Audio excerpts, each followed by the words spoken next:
ESPN was on Evo was on ESPN twice. It was 2 years in a row.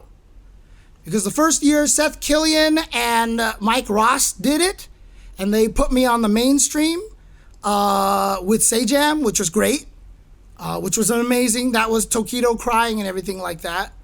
And then the next year they were on Evo on ESPN again, and Mike Ross said he didn't want to do it.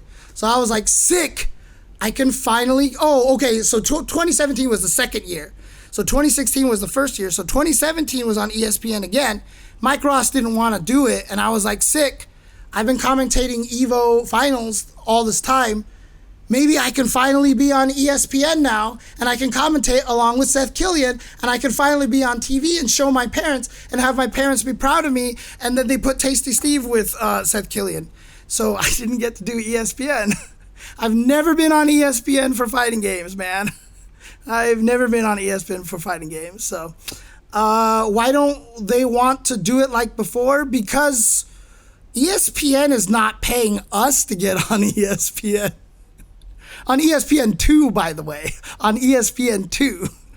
If you think that ESPN is paying us to get on their channel, you don't know how the world works here. Do you want to increase the costs of Evo? Do you want to increase the cost for Evo?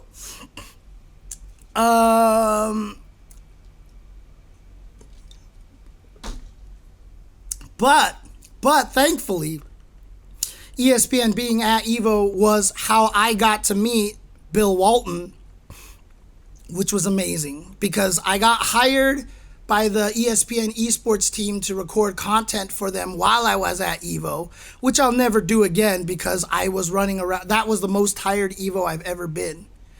But Bill Walton showed up by ESPN. They hired Bill Walton to go there to check it out so he could report on it on ESPN and talk about it.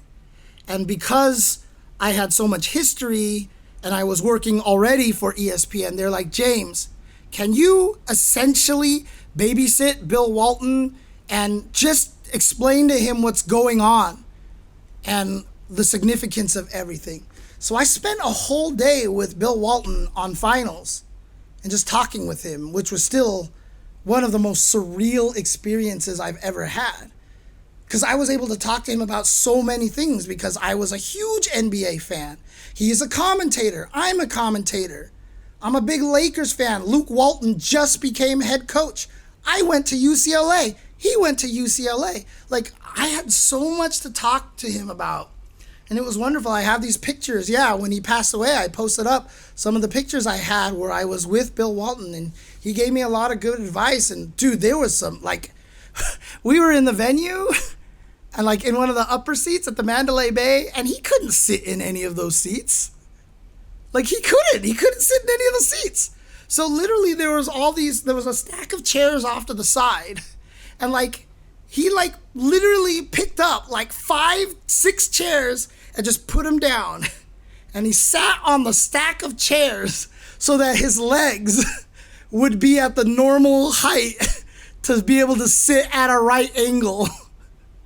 Dude, he was sitting on like 6 chairs, and while he was sitting down and I was standing up and talking to him, we were the same height. Like, I cannot even explain to you how ginormous this human being was. Holy crap.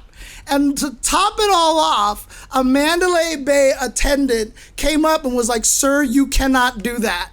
That is a risk." And I was like, "This is motherfucking Bill Walton. What are you talking about?" And the guy's like, "I'm sorry, you have to get off the chair." And Bill Walton's like, "Really? Really?" And, you know, he got off the chairs and he just kind of like sat on the back of a seat or something like that because they didn't let him sit on the stack of chairs. Oh, man. But, you know, it's an interesting experience. But, again, being on ESPN doesn't give Evo money. That's the thing, right? So it's not like, let's get on ESPN again. Like, that's a cost.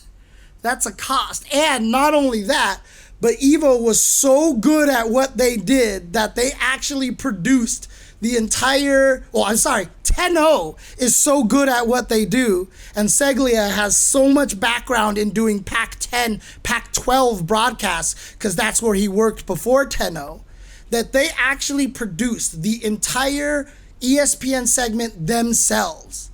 Like ESPN actually was willing to trust that we could put on the whole production ourselves. And so 10-0 literally had to split their entire team into two teams, one for the Evo stream and one for ESPN. And so they just had a bunch of people only working on the ESPN side, and the broadcast went wonderful. So, yeah, those guys are good. 10-0's good at what they do, okay? They're amazing at what they do. But yeah, so again, that's not going to solve the problem, obviously. ESPN didn't do anything. They just said, yes, you can broadcast on our channel. Have fun.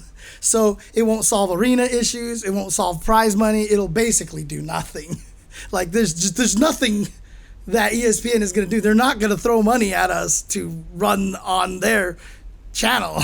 Like if a lot of things that are like when you see Scrabble championships on ESPN2, like that's the Scrabble championships paying to be on ESPN2. Like maybe the Ocho is the only place where you don't actually pay to get on there. When MLG a long time ago had like some Halo World Championships on ESPN2, MLG paid for that slot. ESPN's not paying for them. They paid for that slot. That added to their giant debt that they owed at the very end.